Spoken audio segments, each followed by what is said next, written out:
Dans le Mac de la Santé aujourd'hui, on vous parle de ces produits soi-disant hyper protéinés. On n'en a rapporté que quelques-uns, des céréales, des produits laitiers, mais si on voulait tout vous faire tester, il aurait fallu des caddies entiers tellement tous les rayons sont concernés. Et surtout, nous, on va voir si c'est bon pour la santé ou si c'est plutôt de l'ordre du marketing. On fait le trait avec notre invité dans quelques instants.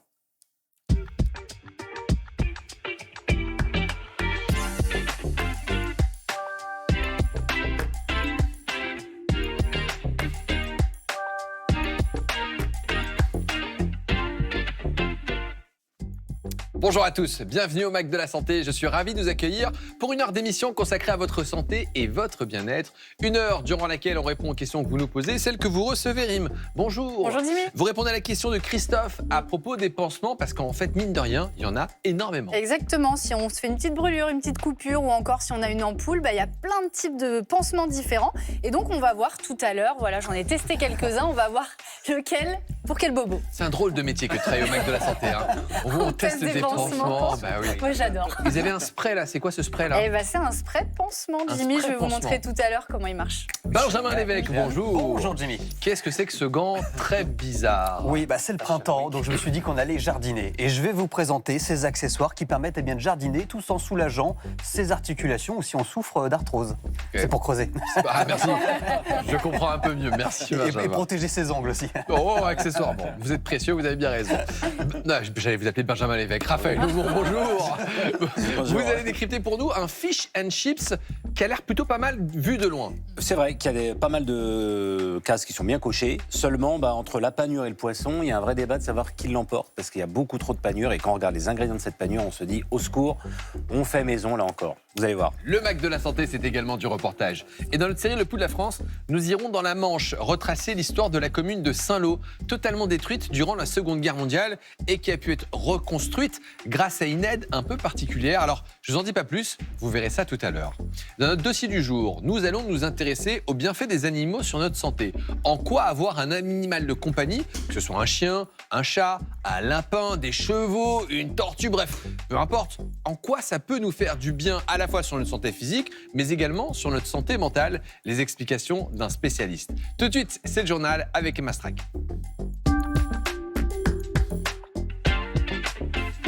Bonjour Emma. Bonjour Jimmy, bonjour à toutes, bonjour à tous. Les aliments enrichis en protéines sont à la mode. Reste à savoir s'ils sont bons pour la santé. Oui, c'est la question que se pose le magazine Que choisir dans son édition de mars. Alors c'est vrai qu'ils ont gagné tous les rayons alimentaires de nos supermarchés. Vous en voyez quelques illustrations ici.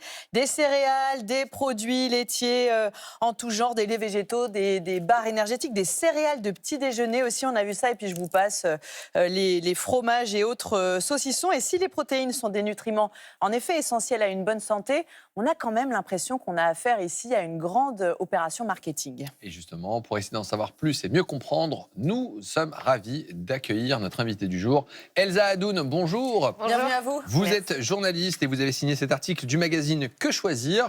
Alors, c'est vrai qu'il y a une tendance, une mode presque, à l'hyperprotéiné. C'est ce que vous avez constaté également ? Ah oui, c'est flagrant dans les rayons. Quel que soit le rayon d'ailleurs dans lequel on se promène, on trouve des produits qui écrivent en gros protéines sur l'emballage. Vous avez cité, toutes les catégories de produits sont concernées, au rayon frais ou pas, sucré, salé. Et puis ça commence à cibler vraiment un public très large. Parce qu'au début, il y a quelques années, c'était encore réservé à un public très masculin qui pratique la muscu. Et d'ailleurs, ça se voit un peu sur le marketing. On voit sur ces yaourts, il y a quand même encore pas mal de produits sur fond noir avec le mot protéines en gros caractères. Enfin, il y a tout un marketing très masculin et sportif.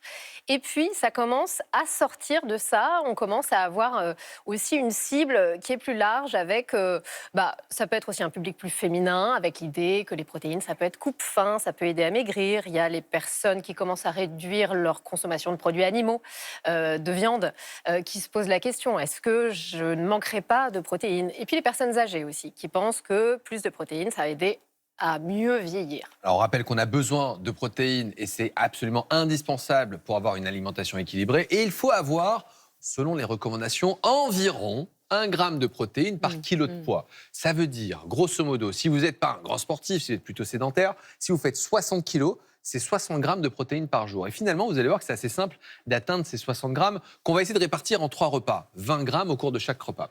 Si au matin, au petit-déj, vous prenez 2 œufs avec un yaourt grec de 150 grammes, vous arrivez quasiment à vos 20 grammes de protéines. Pour le déjeuner, 120 grammes de poulet ou de poisson accompagnés de légumes et de féculents, vous avez vos apports. Et puis le soir, 150 grammes de lentilles cuites, un œuf et un peu de fromage. Eh bien, vous voyez que finalement, les 60 grammes de protéines par jour sont loin d'être difficiles à atteindre avec une alimentation de base.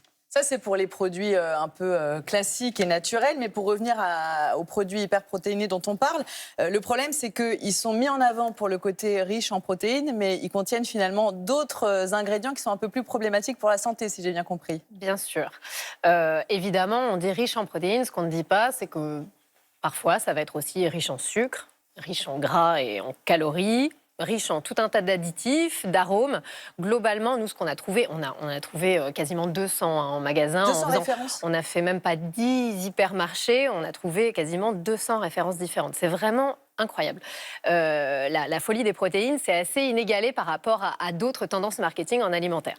Et donc voilà, donc on a vraiment souvent dans ces produits-là quand même pas mal de choses qu'on ne recommande pas et qu'on ne voit pas sur l'emballage. Et puis il faut parler aussi de ce qu'on ne voit pas et ce qui n'est pas présent dans ces produits. C'est-à-dire souvent on se focalise encore sur les protéines, mais ce n'est pas le seul nutriment dont on a besoin. On a aussi besoin de fibres, on a besoin de calcium, de vitamine D. Et donc, se focaliser sur les protéines, ce n'est pas forcément la bonne méthode pour arriver à un bon équilibre nutritionnel. Ce n'est pas du tout le nutriment dont on a le plus besoin. D'ailleurs, en France, les Français, en moyenne, consomment 2 fois plus de protéines que leurs besoins.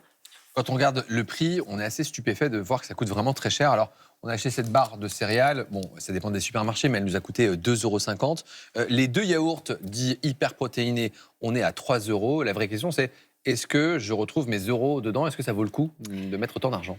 Alors, il y a plusieurs manières de répondre à la question. D'abord, ça dépend de son besoin. C'est-à-dire que pour la plupart des gens, quel que soit le produit, la plupart des gens en France n'ont pas besoin de plus de protéines. Donc déjà, la réponse est simple. Non, ça ne vaut pas le coup d'aller payer plus cher pour plus de protéines. Si on fait partie de la minorité de personnes qui a besoin de faire attention, et donc pratiquant de la muscu, les personnes vieillissantes qui ont besoin d'un peu plus de protéines, en cas de régime amaigrissant où il faut faire attention à ne pas trop abaisser sa consommation de protéines pour ne pas avoir une fonte musculaire et finalement reprendre du poids, ou encore les personnes végétariennes, végétaliennes, voilà, qui doivent faire attention aussi à leurs apports en protéines. Dans ces cas-là, effectivement, il faut faire attention, mais ce n'est pas parce qu'il y a écrit protéines sur l'emballage qu'on va avoir effectivement un apport supplémentaire. Il y a tout un tas de produits, en fait, c'est assez drôle. Il y a des fromages, des yaourts. Voilà, quels sont les produits naturels, quelques-uns en tout cas, qui sont déjà pourvoyeurs de protéines? Alors, il y en a plein. Et on va citer plutôt ceux qui sont recommandés pour la santé, parce qu'encore une fois, les protéines, c'est pas tout. Les légumineuses, les pois chiches, haricots rouges, lentilles. Les céréales complètes, ça, ce sont vraiment des produits donc pain complet, pâte complète, riz complet, vraiment des produits à consommer autant que possible. Les fruits à coque et les graines, amandes, noisettes, graines de courge, etc. Les produits laitiers. Donc tout ça. Les œufs. Les œufs, le poisson. Il est recommandé de consommer un poisson gras et un poisson maigre chaque semaine. Avec tout ça, déjà, on a un bel apport en protéines. Donc c'est pas forcément nécessaire d'aller chercher ce type de produit, d'autant plus donc que parfois il y a écrit protéines en gros dessus, on vous le fait payer cher. En réalité, l'apport protéique par rapport à un produit qui n'a pas son marketing de ce type-là, l'écart est extrêmement faible. Donc, en gros, ne dépensez pas votre argent inutilement. Et voilà, c'est du marketing. Et c'est aussi de l'ultra-transformation. Et c'est ce qui pose problème. Merci beaucoup, Elsa Sadou, d'avoir répondu à toutes nos questions. Je rappelle qu'on retrouve le magazine Que Choisir chaque mois en kiosque. Où on a appris aujourd'hui plein de choses sur l'ultra-transformation, les produits hyper protéinés. Mais qu'il y a plein d'autres sujets que vous abordez. Merci d'avoir accepté notre invitation. Merci à vous. Tout de suite, un autre sujet. On avait envie de mettre un coup de projecteur sur le travail d'une association très vertueuse, aussi bien pour les enfants que pour l'environnement. Concrètement, il s'agit de recycler les déchets des blocs opératoires tout en améliorant le bien-être des enfants à l'hôpital. Et c'est le pari de Nolwenn Fèvre, infirmière au CHU de Rennes. Il y a 15 ans, elle a créé l'association Les Petits Doudous. Et depuis, de nombreux établissements ont rejoint l'initiative. Regardez ce reportage de Delphine Renaud, Guillaume Biraud et Lucie Dulois. On y va? Allez, à tout à l'heure maman. C'est parti. Dans ces couloirs, pas de brancard. C'est dans un véhicule bien plus original qu'Ambroise, 2 ans, se rend au bloc opératoire. Une arrivée sans pleurs ni stress. Celui-là ou celui-là? Oui. Ici, tout est fait pour que le petit patient soit le héros d'une aventure. Oui. Alors, Doudou. Oh. Ambroise, il est à l'âge où le monde du bloc, c'est un monde inconnu, c'est un monde qui fait peur. Et l'association Le Petit Doudou, en fait, elle permet de rendre ce moment agréable et bien vécu. Voiture, salon parents-enfants, jeux vidéo doudou, l'association a créé un univers joyeux au sein de l'hôpital. Alors qu'Ambroise se fait opérer des végétations, sa mère l'attend avec moins d'appréhension. Il était très content, c'est parfait. Avec les voitures, il n'était pas du tout stressé. Et la séparation, il m'a même pas regardé en partant. Donc... Pour financer toutes ces activités, il faut retourner au bloc. Car l'idée originale des petits doudous, c'est le recyclage du matériel médical. Ce fil de bistouri, il sert dans tous les blocs opératoires de France à couper et coaguler sur les patients. Et il est rempli de cuivre à l'intérieur. Et l'association les récupère pour les recycler. Cuivre, inox et aluminium. À la sortie du bloc, tous les soignants ont pris l'habitude de trier leurs déchets médicaux. On récupère vraiment tout ce qu'on peut, c'est-à-dire, vous voyez, les opercules de notre médicament hypnotique. Et ça, vous voyez, c'est les emballages de fils chirurgicaux qui sont en aluminium, qui sont propres. À l'origine de ces actions, une infirmière pédiatrique sensible à la cause environnementale. Je pensais jamais que ça marcherait, mais avec cette action simple de tri comme on peut faire à la maison, tous mes collègues s'y sont mis et c'est devenu le modèle économique de l'association, de financer les actions et les doudous des enfants avec le recyclage en faisant faire des économies à nos établissements.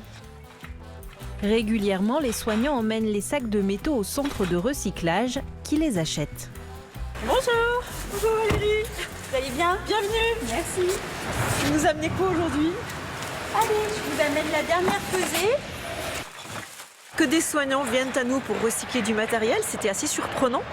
Et en même temps, c'est une prise de conscience, je trouve, que plutôt que les déchets partent à la poubelle, d'essayer de les faire venir sur des sites de recyclage comme le nôtre.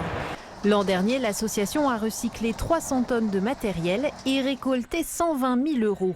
Un projet solidaire et écologique. Le lien, il est évident. Déjà, on doit mieux s'occuper des enfants parce que c'est pour leur avenir et c'est notre avenir.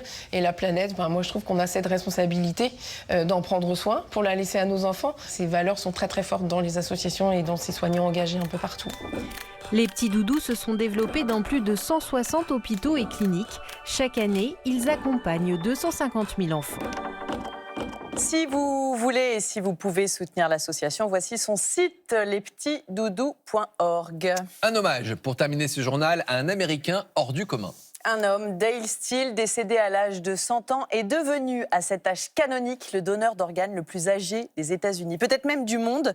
Son foie a en effet pu être transféré à un malade qui en avait besoin. Alors il faut dire que le foie, Jimmy, c'est vraiment un organe exceptionnel. Oui, à la différence de tous les autres organes ou tissus, eh bien, le foie est le seul organe capable de se régénérer et de créer de nouvelles cellules. Et puis en vieillissant, on fait tous, et c'est normal, de l'insuffisance rénale, le rein marche moins bien, le cœur marche moins bien, on peut faire de l'insuffisance cardiaque, de l'insuffisance respiratoire. Or, il n'y a pas d'insuffisance hépatique en vieillissant, c'est le seul organe qui vieillit quasiment pas. Et j'ajoute que Dale, en plus, il en a pris soin de son foie et plus généralement de son corps. La presse américaine nous explique que tout au long de sa vie, il était très attentif à sa santé. Il mangeait des fruits et légumes qu'il cultivait lui-même. Il adorait jardiner, vous allez en reparler tout à l'heure. Il avait une vie sociale riche, notamment bien entouré par sa famille. Et il était généreux jusqu'à son dernier souffle, donc. Eh bien, merci Emma pour cette très jolie histoire. Dans quelques instants, dans notre dossier du jour, nous allons nous intéresser aux bienfaits des animaux sur notre santé. Nous serons avec un spécialiste et 2 chiens. Dans notre série Le Pouls de la France, nous retraçons l'histoire de la commune de Saint-Lô, totalement détruite lors de la Seconde Guerre mondiale. Comment jardiner quand on souffre de douleurs articulaires, de problèmes de dos ou encore d'arthrose? Vous allez avoir des conseils très pratiques de Benjamin Lévesque. Nous répondrons à la question de Christophe, un téléspectateur qui aimerait connaître les différents types de pansements, car il en existe plein, et dans quelle indication les utiliser. C'est Rim qui lui répond dans un instant. Raphaël Aumont décryptera pour nous du poisson pané industriel, vous savez, façon fish and chips. Et là encore, vous ne serez pas déçus du voyage. Il est temps justement de retrouver, nos chroniqueurs.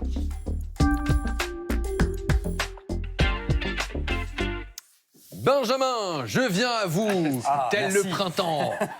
Ravi de vous retrouver, Benjamin, puisque en cette période, on a tous envie de jardiner quand on le peut. Mais parfois, on peut avoir des douleurs articulaires, des problèmes de dos. Et vous êtes venu avec 3 accessoires pour essayer de nous permettre de jardiner en toute sécurité. Alors, premier accessoire, c'est l'agenouilloir bon. Alors, c'est un accessoire donc, qui ressemble à ceci et qui a la particularité d'être à la fois genouillère et banc. En fait, oui. vous êtes dans votre jardin, vous allez jardiner, et là, donc, il suffit donc de glisser sa jambe dans l'accessoire et en mettant bien un coussin devant le genou et l'autre coussin derrière la jambe.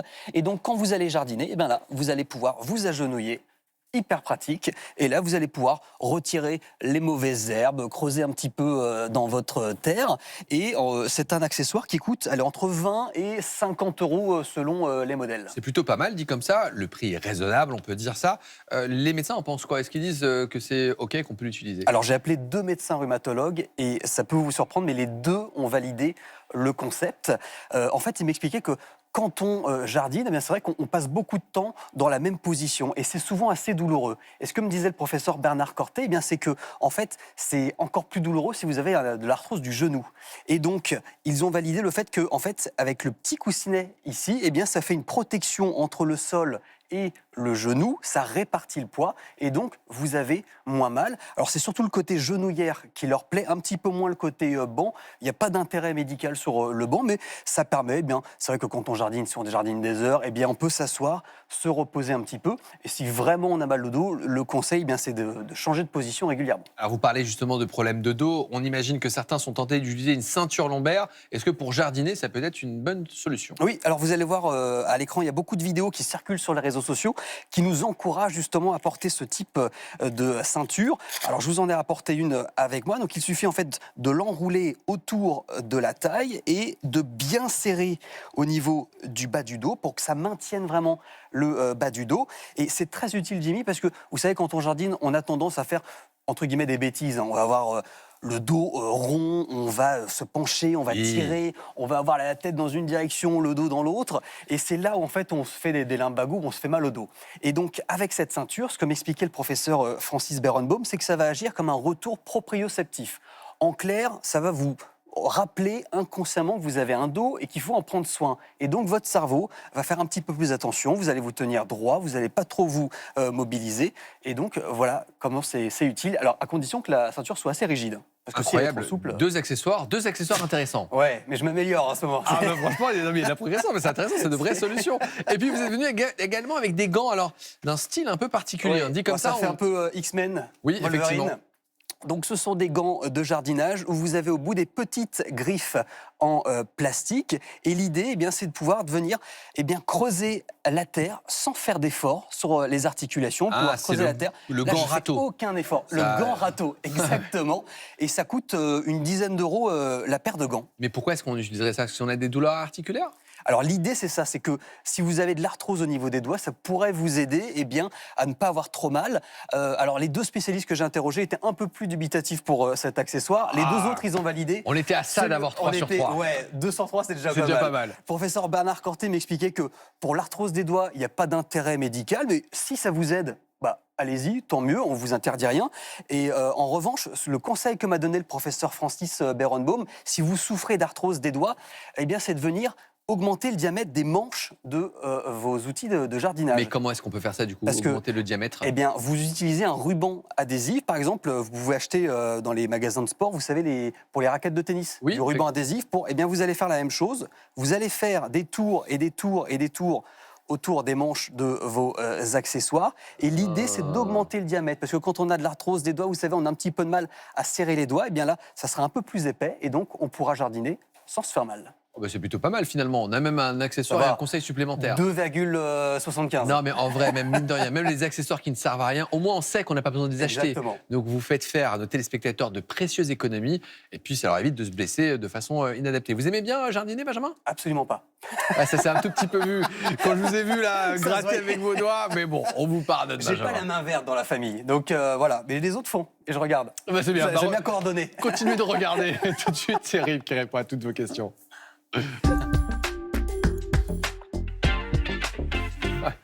Rim, Raphaël, est-ce que vous aimez jardiner, vous? Moi, j'adore Vous adorez Regardez les plantes, mais je ne jardine pas. Alors, regardez les plantes, c'est pas jardiner. Hein. Mais bon, Ça s'appelle regarder des plantes, hein, d'accord. J'aime bien J'aime regarder. les jardins, mais pas jardiner. Voilà. J'aime regarder du foot, je ne suis pas footballeur. Donc c'est ça le chose ambiance. Raphaël? Moi, j'aime bien, mais plutôt acheter des plantes et dire, tiens, on va faire ça. Mais après, ramasser les feuilles, l'automne, le truc, là, ça me fatigue vite. Ah oui, c'est le côté Voilà. jardinage. Moi, c'est le côté design. Design. Et vous, Jimmy? Ouais, j'adore ça, je trouve que c'est très reposant. J'adore tondre la pelouse. Alors oui, c'est pas ça, mal. C'est satisfaisant. Ouais. C'est un peu dur, mais c'est Voilà, satisfaisant. ouais, Et on ça. fait un peu d'activité physique. Bon, Rime, il est temps de répondre à la question de Christophe, notre téléspectateur. Exactement. Donc Christophe, il nous a dit, avez-vous déjà abordé le sujet des pansements, type, usage, etc. Merci pour votre réponse. Eh bien non, il s'avère que dans toutes mes chroniques, je n'avais jamais traité ce sujet. Et je pense que s'il y a bien un objet qu'on a tous chez soi ou qu'on a déjà utilisé, c'est le C'est pansement. vrai. On va l'utiliser sur une plaie, donc bien sûr après avoir désinfecté, en attendant qu'elle cicatrise. Mais c'est vrai que la technologie des pansements a énormément progressé ces dernières années. Il y en a de plus en plus. Quand vous allez en pharmacie, il y a des rayons entiers et on ne sait pas forcément pour quelle indication chaque pansement est fait.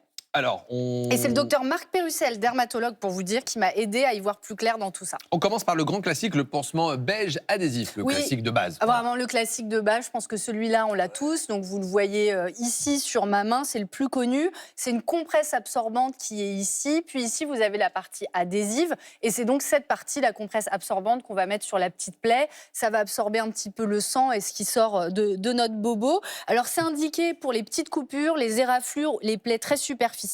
Et ça va protéger des bactéries et des frottements. Mais c'est vrai qu'ils ne tiennent pas forcément très longtemps, surtout quand on est en contact avec de l'eau. Et donc là, l'option, ça peut être ce pansement-là qui est waterproof et qui colle bien à la peau. Et normalement, celui-là, voilà, même si vous êtes en contact avec l'eau, ça va tenir. Faut compter entre 2 et 5 euros la boîte. C'est globalement le plus économique à peu près des modèles. Utile toujours à avoir chez soi. Il y a une autre famille de pansements qui est de plus en plus utilisée, c'est ce qu'on appelle les hydrocolloïdes. Oui, exactement. Donc, vous avez ceux-ci qui sont déjà prédécoupés, qu'on va utiliser notamment pour les ampoules. Et la particularité donc, de ces pansements hydrocolloïdes, c'est que c'est un gel. Ça va créer un milieu humide, ça va absorber les liquides de la plaie et ça va aider à la cicatrisation. Ils sont efficaces, ils résistent à l'eau. Et je pense que vous avez remarqué, ceux-là, ils peuvent tenir 3-4 jours facile, même quand on prend une douche. Donc, c'est pas mal. Ils sont un petit peu cracra au bout de 4-5 jours. Hein, mais... Mais il faut C'est vrai. changer le pansement régulièrement ou Non, il voilà, faut le garder une jusqu'à ce fois. que ça tombe en fait. D'accord, ok. Ouais, c'est pas mal ça. Donc hein. D'accord. c'est pour ça qu'il y en a très peu dans la boîte. En général, il n'y en a que 5 ou 6. Ouais, exactement. Donc voilà, on peut les utiliser pour les ampoules, pour les zones irritées avec les frottements. Mais c'est vrai que par contre, en cas d'infection en cours, eh bien, les hydrocolloïdes, ils peuvent retarder la cicatrisation à cause justement du côté humide. Donc ça sera pour quand il n'y a pas d'infection. Ils sont un peu plus chers, hein, vous le disiez, il y a quand même combien là 6 voilà, 6 dans la boîte et c'était entre 5 et 10 euros les boîtes. Mais petite astuce que j'ai trouvée, il n'y a pas de petites économies. Vous avez des rouleaux d'hydrocolloïdes et ça coûte quand même nettement moins cher. Je crois que celui-là, c'était 9 euros et vous pouvez couper plein de petits bouts au fur et à mesure. Je ne connaissais pas ces rouleaux. Je savais qu'il y a des rouleaux C'est hydrocolloïdes. pas mal, hein, Donc c'est voilà. plutôt pas mal. Donc plus économique et donc c'est pas mal. Vous êtes venu également avec des sprays, un spray pansement. Oui, alors j'ai découvert cette forme-là. Vous avez donc des pansements liquides, c'est soit des sprays, soit des gels. Vous le déposez directement sur la plaie. Bon, bien sûr, il ne faut pas que ça saigne énormément, hein, mais ça forme une couche protectrice. Donc je vais vous montrer là sur ma main. Hop, on le met à quelques centimètres. Voilà, alors, j'ai peut-être mis un peu trop loin, mais bon. Et vous allez avoir, je ne sais pas si on voit le reflet, ça brille un peu. Ça brille un peu, ouais. Voilà, ça brille un peu. Et là, si vous touchez, il y a toute une couche qui s'est mise sur ma peau et qui protège du coup le bobo. Alors l'avantage, c'est que par exemple pour les mains où les pansements ne tiennent pas bien, ça peut tenir, c'est imperméable, ça peut tenir plusieurs jours d'après le mode d'emploi et ça peut servir pour les plaies superficielles et les crevasses. Alors ça coûtait environ 10 euros. C'est entre 10 et 15 euros selon les sprays ou les gels. Forcément, ça coûte plus cher. Et enfin, pour terminer, les pansements gras. Oui, exactement. Donc là, ce sont ce qu'on appelle les pansements tulle. Ce sont des pansements qu'on va mettre essentiellement pour tout ce qui est petites brûlures légères. Et vous voyez, il y a tout un film gras dessus. Je pense qu'on le voit ici. Ça va protéger la plaie, absorber un peu les liquides, mais sans coller. Donc, par exemple, pour une petite brûlure, ça sera plus facile à retirer ensuite. Ça coûtait environ donc 10 euros la boîte. Et voilà, tout ça, ce sont quand même des pansements qu'on trouve très facilement dans les commerces. qu'on peut avoir chez soi en prévention, parce que souvent, le bobo, on ne le prévoit pas, donc c'est bien de l'avoir. Mais il y a encore plein de modèles, mais qui sont là réservés aux professionnels. Voilà, mais si déjà vous avez tout ça dans votre petite trousse à pharmacie, vous êtes bien. Et pansements hydrocolloïdes et pansements gras qui peuvent être prescrits par le médecin et donc remboursés par la Sécurité sociale.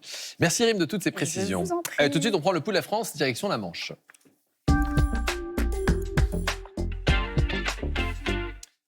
Un département chargé d'histoire. Pendant la Seconde Guerre mondiale, la commune de Saint-Lô a été totalement détruite par des bombardements. En 1945, la ville va bénéficier d'une aide très généreuse et inattendue pour sa reconstruction. Reportage de Delphine Renaud, Mathieu Vibo et Nathalie Vincenti.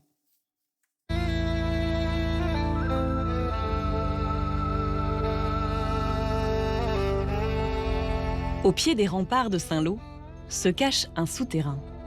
Ici s'est joué un des moments les plus importants de la ville pendant la Seconde Guerre mondiale.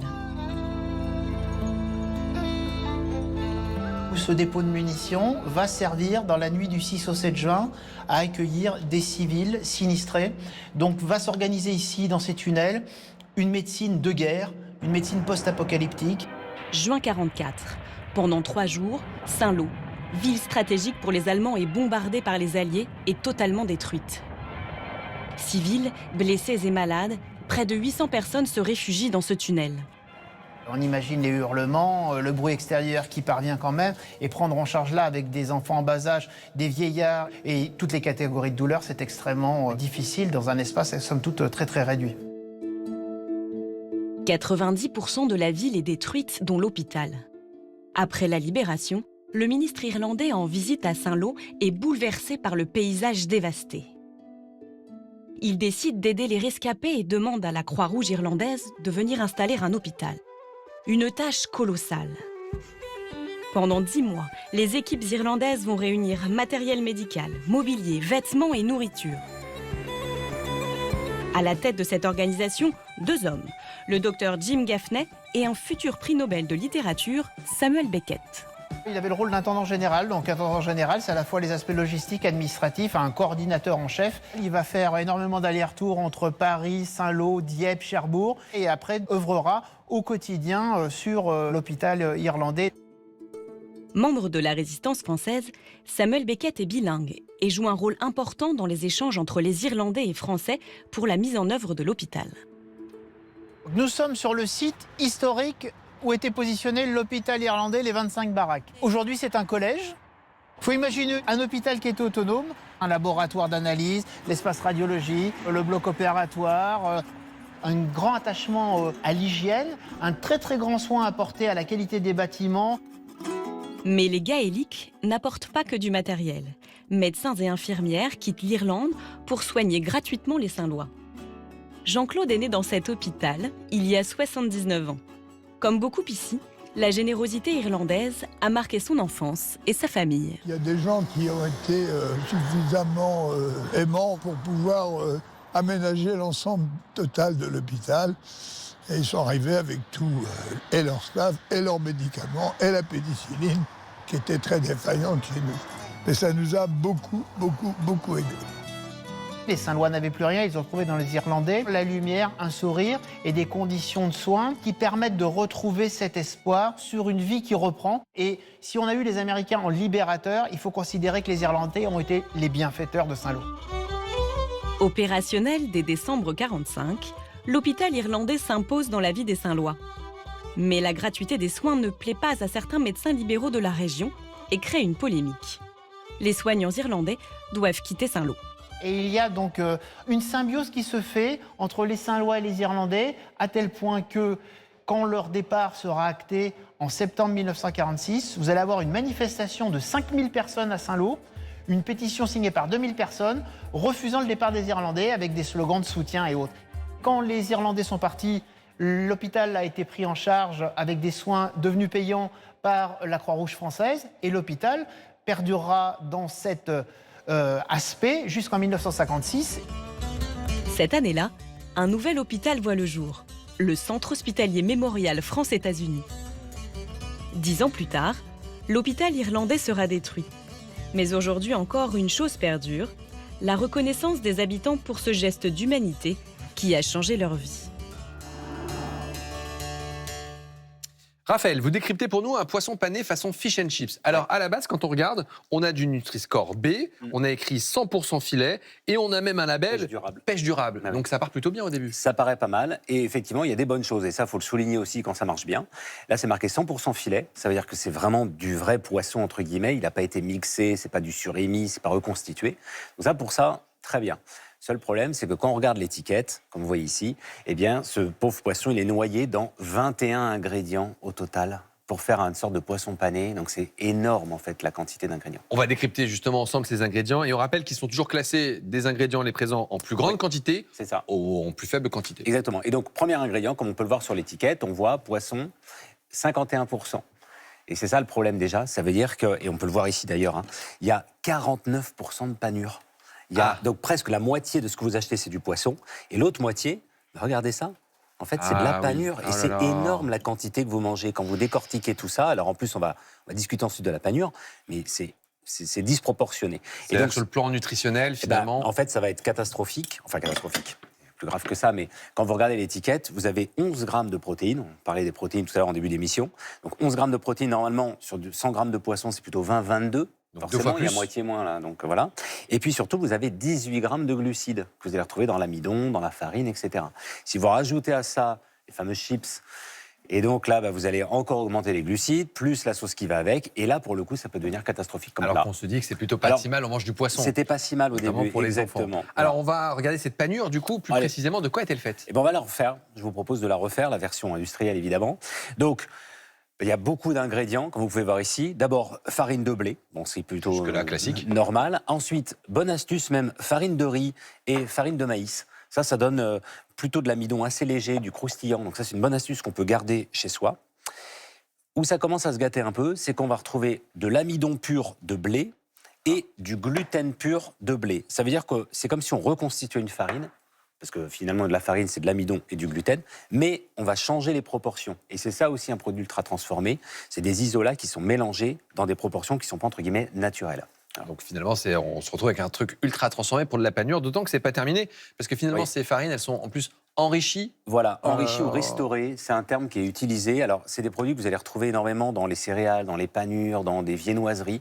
Toutes ces farines industrielles, en fait, elles ont été raffinées. Ça veut dire qu'à force d'isoler l'amidon d'un côté, vraiment le gluten de l'autre, on va perdre dans ces procédés thermiques et mécaniques les vitamines, le fer, tous ces oligo-éléments intéressants. Et donc, en fait, les industriels vont les rajouter. Et donc, si vous regardez l'étiquette, et donc je vous en apporte ici, vous avez niacine, thiamine, ça ne vous parle pas forcément, mais en fait, c'est des vitamines B1, B3, pardon. Voilà. Et puis, on va rajouter du fer. Voilà, donc des compléments qui sont rajoutés comme ça. Donc, quand on voit un produit qui est enrichi, on pense que c'est mieux, mais ça veut dire qu'à la base, le process... Soit on l'a restauré, c'est le terme qui est utilisé pour mettre à niveau, soit c'est même enrichi, et comme ça, vous avez même une allégation santé sur votre produit. Alors, on continue avec la liste des ingrédients parce que c'est pas terminé. Voilà, alors bon, sel, épices, ça paraît plutôt pas mal. Voilà. Par contre, après, dextrose, ça veut dire du sucre. Quand je fais du poisson pané chez moi ou des escalopes, on ne met pas de sucre, mais bon. Ensuite, levure chimique, bicarbonate, mais aussi des phosphates. Toujours trop de phosphate dans ces produits industriels. Et puis ensuite, vous avez de l'huile et de l'eau. Bon, et vous mélangez tout ça et vous allez faire une jolie panure industrielle, mais qui est extrêmement déséquilibré, beaucoup trop d'ingrédients, et en fait, ça ne va pas du tout, quoi, en fait. Donc c'est vrai que ça va ressembler à de la panure vue de loin, mais quand on regarde le détail, on se rend compte qu'il y a beaucoup trop de choses, c'est trop complexe. Ouais, alors que finalement, une panure, c'est pas si compliqué. C'est vrai qu'on peut se dire, on va à la facilité, fish and chips, c'est rapide, mais c'est pas si compliqué que ça, de te faire une panure maison. Je vous propose une version très simple. Vous prenez farine de riz, parce que comme je le disais tout à l'heure, ça c'est une bonne idée pour avoir du croustillant. Donc farine de maïs, si vous avez, très bien. Blanc d'œuf. Donc là, vous voyez en gros un verre, un petit pot, 2 blancs d'œufs. Je prends que le blanc, moi, pour avoir une chose encore plus croustillante. Ça peut être une astuce. Vous mettez un peu de sel si vous avez envie. Vous mélangez. Vous rajoutez un peu d'eau bien froide ou même un peu eau gazeuse. Vous savez, un peu l'esprit tempura, en fait, comme au Japon. Ça marche bien. Donc là, vous rajoutez juste un tout petit peu d'eau. Là, vous le faites à l'œil, là. Ouais, là, en fait, vous allez regarder une texture assez fine. Voilà. Et là, c'est fini, en fait. Ça y est, on a fait notre panure, voilà, exactement. Donc c'était quand même pas très compliqué à la base. Voilà, là c'est parfait comme ça. Vous avez quelque chose d'assez liquide. Et on trempe ensuite. Et ensuite, alors le poisson, l'astuce pour que la panure accroche bien, vous allez prendre votre poisson, vous allez bien l'essuyer, ça c'est important, bien éponger comme ça. D'accord. Et ensuite vous allez pouvoir l'utiliser vous allez prendre à nouveau de l'amidon de riz. d'accord, farine de riz, juste tapoter comme ça.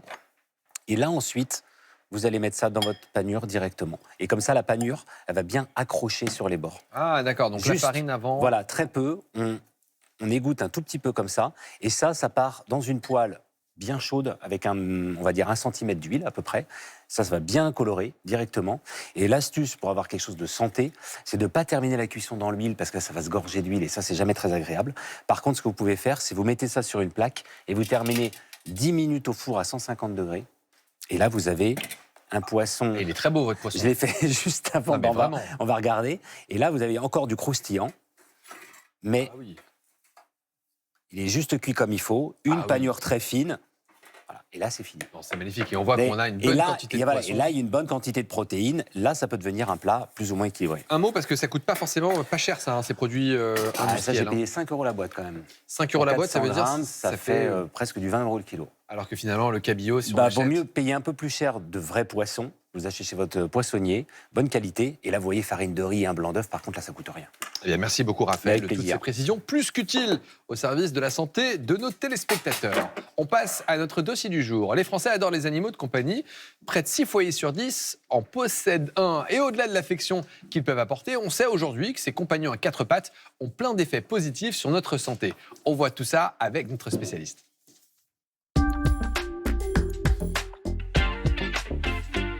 Et nous sommes ravis d'accueillir Nicolas Delion. Bonjour. Bonjour. Vous êtes enseignant-chercheur spécialisé dans les apports interaction humain-animal. J'ai une première question, c'est pourquoi vous avez décidé de vous spécialiser dans ce domaine très particulier ?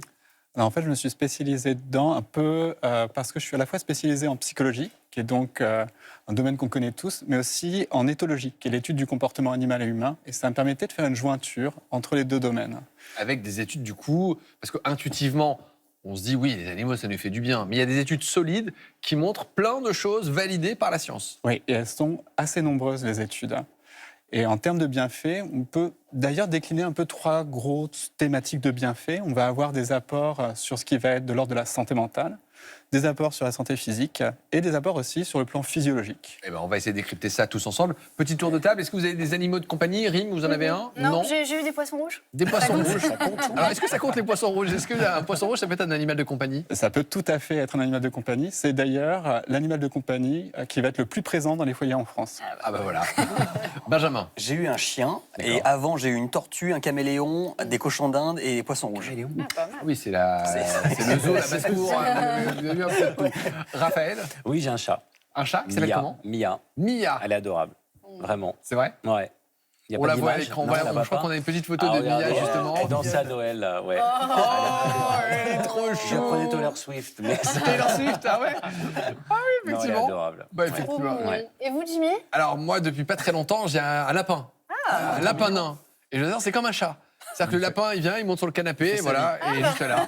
Franchement, sa vie, elle s'appelle Nina. Nina, donc c'est aussi un animal de compagnie, un lapin. Tout à fait. Tout à fait. Et par la même occasion, nous sommes ravis d'accueillir Marine et Maëlle. Bonjour à toutes les deux.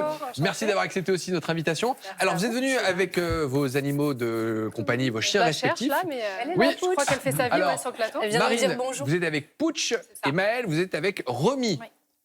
Et Tout à fait, allez, viens. elle est un peu dissipée, j'ai l'impression. Oui, quand oui, même. elle est comme ça, maîtresse. Allez, tu viens, Ah, tu bah, montes. Marine Montre dit- aux gens que je sais éduquer mon chien, s'il te plaît. Ne fous pas la Ah oui. honte. Non, bah, effectivement, c'est un fiasco total. C'est un fiasco. Marine a Oui. dit quelque chose d'intéressant. Elle dit elle est à l'image, elle est à mon image. Est-ce qu'on peut imaginer les chiens, les chats adopter le comportement des maîtres en fonction de notre personnalité? Si on est très extravagant, on peut avoir un chien un peu agité. Si on est plutôt calme, est-ce que le chien peut être calme? Ou ils ont chacun leur personnalité? En fait, il y a eu des hypothèses pendant un temps comme quoi, justement, entre guillemets, il y avait ce côté un peu tel chien, tel maître, et que donc on allait avoir des maîtres qui choisissaient des chiens un peu à leur image. Il y en a même qui se sont demandé, en fait, s'il n'allait pas y avoir des similarités en termes de fascia, c'est très facieux. Ah, j'ai eu un bulldog, donc... Je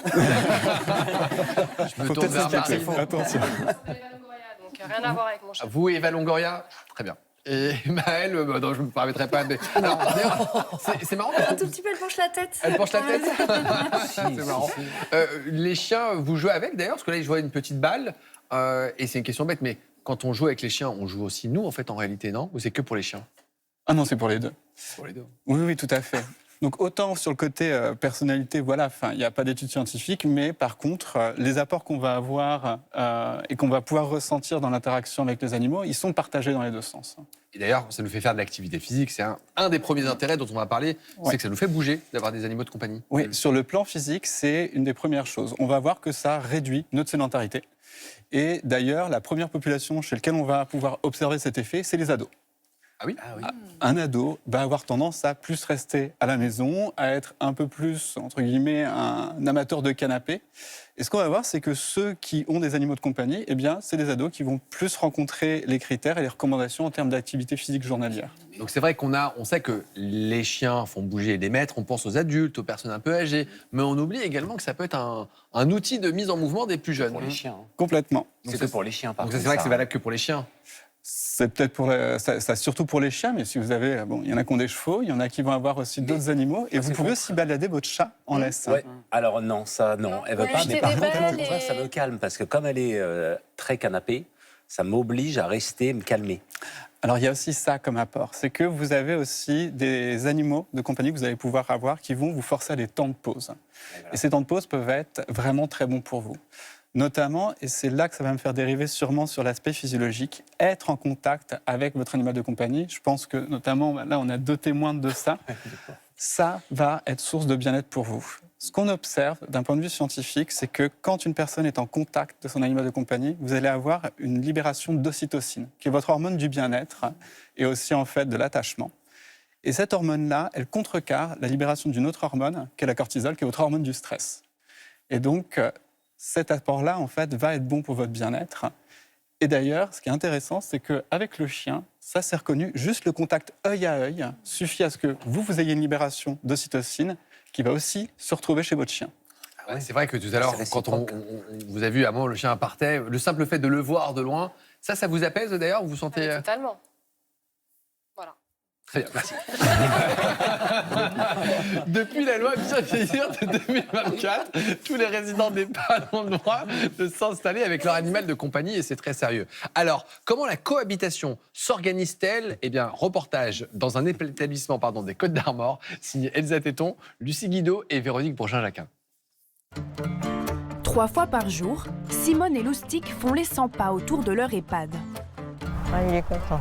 Moi, j'aime bien me promener, j'aime bien marcher. Puis j'aime bien lui aussi. Doucement, Loulou. Mais qu'est-ce que t'as vu, là? Loulou. Une habitude que Simone aurait pu perdre au moment de s'installer à l'EHPAD il y a quelques mois. Mais ici, les animaux des résidents sont les bienvenus. Allez, viens. Oui? Ah, ça y est, tu te décides. Grâce à Loustic, Simone peut sortir et se maintenir en forme, même si sa mémoire commence à lui jouer des tours. C'est important qu'elle soit accompagnée, c'est parce que sinon elle va suivre Loulou qui peut aller dans la rue et tout ça, et pour elle ça peut être dangereux. Donc il vaut mieux qu'elle soit accompagnée avec nous en extérieur. Et autrement, à l'intérieur, elle gère tout seul son chien. On rentre au chaud. Venir vivre en EHPAD avec son animal de compagnie est un droit pour tous les résidents depuis l'adoption de la loi Bien vieillir en 2024. Pourtant, peu d'établissements acceptent les animaux, jugés trop contraignants. Et bien votre fille est là, je vous laisse du coup, en famille. D'accord? Ok. À tout à l'heure. À tout à l'heure. Avant d'être accueilli, l'animal doit passer une visite vétérinaire et une fois installé, le résident et sa famille doivent assurer son bien-être. Alors, moi je dors là et lui il est de ce côté-là. J'aime mon toutou, moi je veux qu'il soit avec moi.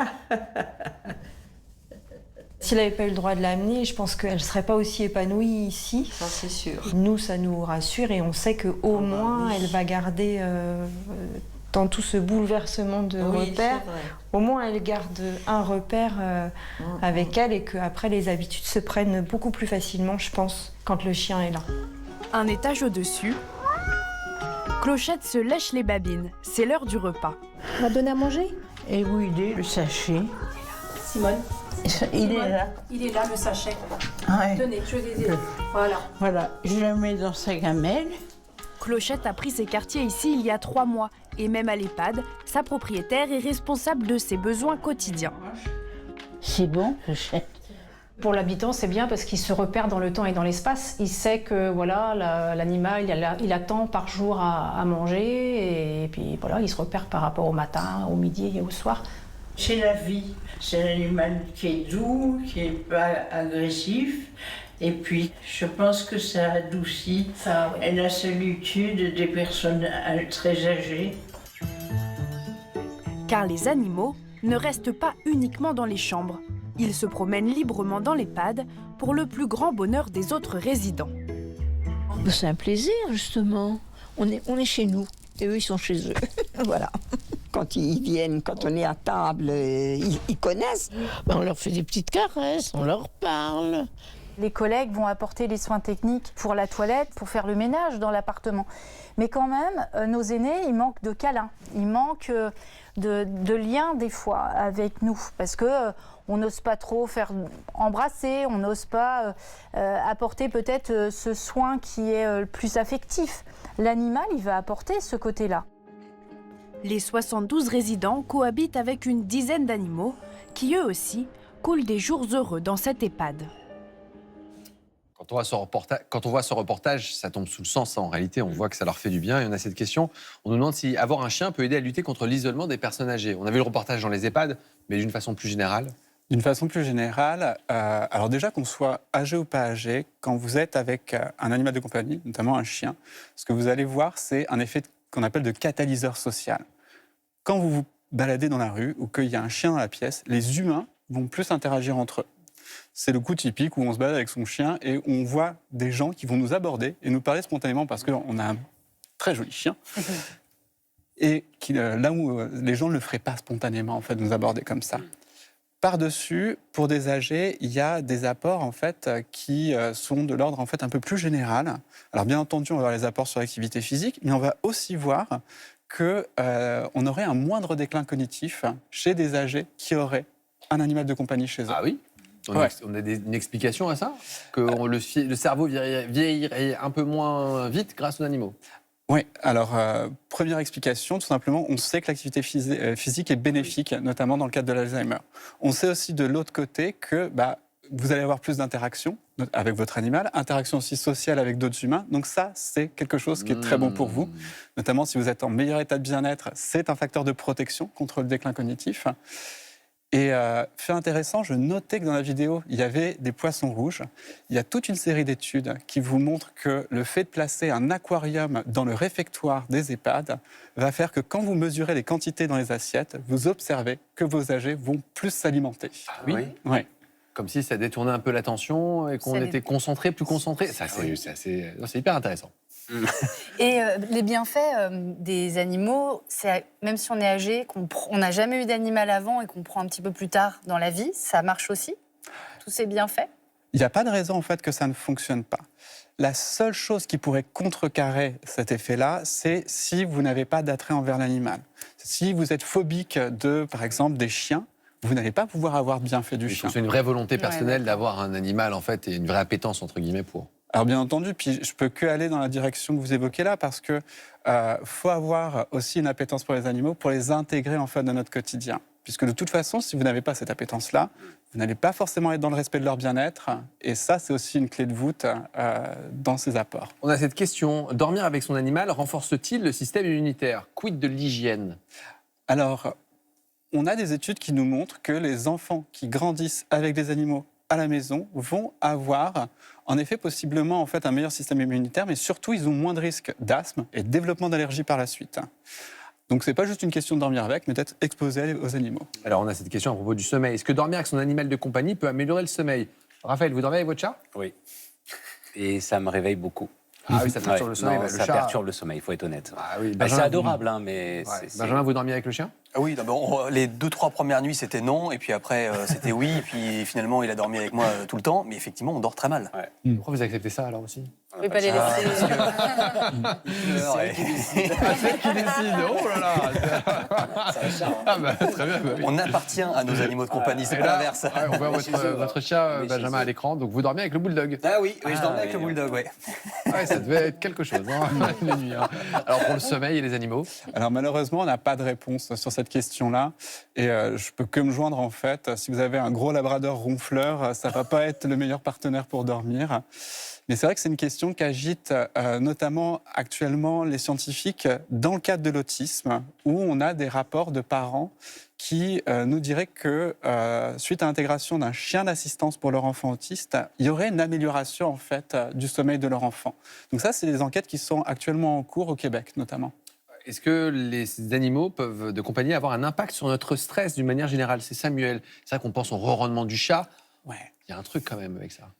Alors, la question du ronronnement, qu'on a aussi pendant un temps labellisé comme la ronron-thérapie, on n'a pas encore la réponse exacte. Il y a des chercheurs qui sont intéressés, par exemple, à la question des fréquences sonores qui sont associées au ronronnement et si ces fréquences sonores-là seraient associées à un meilleur état de bien-être. Mais on n'a pas vraiment étudié le ronronnement proprement parlé. Est-ce que ça crée de la cohésion même au sein de la famille? On imagine que quand il y a un chien, ça fédère, ou un chat, on se met tous un peu d'accord ou pas, non, peut-être? Ouais, vous avez une meilleure cohésion familiale. Vous avez des familles, en gros, ce qu'on va voir, c'est qu'il y a une meilleure ambiance au sein de la famille, il y a plus d'interactions positives. Ça a notamment été étudié dans le cadre de vétérans avec un syndrome post-traumatique, où on est sur des climats familiaux qui sont plus complexes parce qu'il y a ce syndrome post-traumatique. Et ce que vous allez voir, c'est des familles qui sont vachement plus en cohésion, vachement plus unies. Et puis même au-delà de la cohésion familiale, ça peut avoir des apports sur l'enfant lui-même. Ah oui? On va avoir des enfants qui, quand ils grandissent avec un animal de compagnie, ça s'est démontré par différentes études, ils vont avoir des meilleures habiletés d'interaction sociale. Ils vont notamment être plus empathiques, donc plus en capacité de ressentir l'état émotionnel de l'autre et de comprendre l'état émotionnel de l'autre. Finalement, ces animaux, ils nous font vraiment du bien, d'une manière générale. C'est un peu la conclusion de notre émission. Absolument. Eh bien, écoutez, c'était absolument passionnant. Ouais. Merci d'avoir répondu à toutes nos questions. Rim, ça vous a pas dit de prendre un petit animal de compagnie? Si, franchement, je vais y réfléchir. Parce que les peut-être poissons un chat. rouges. Ouais, les poissons rouges, ça manquait un peu de câlin, quoi. Ouais, c'est vrai. C'est quoi on va vous laisser une semaine avec Raphaël et son chat. Vous n'allez pas dormir. Vous donnez? Je la prête. Je la prête. Vous me la Je l'ai prêtée à Diana déjà. À Diana Cadouche? Ouais. Notre nutritionniste, vous avez prêté votre chat? C'est sa tata maintenant. Bon. Je serai tata 2. C'est quoi cette émission très bizarre? Bon, merci beaucoup Marine, merci Maëlle. Pouch, Romy, salut, à une prochaine. Et ben c'est la fin de cette émission. Excellente journée sur France 5, je vous dis à très vite.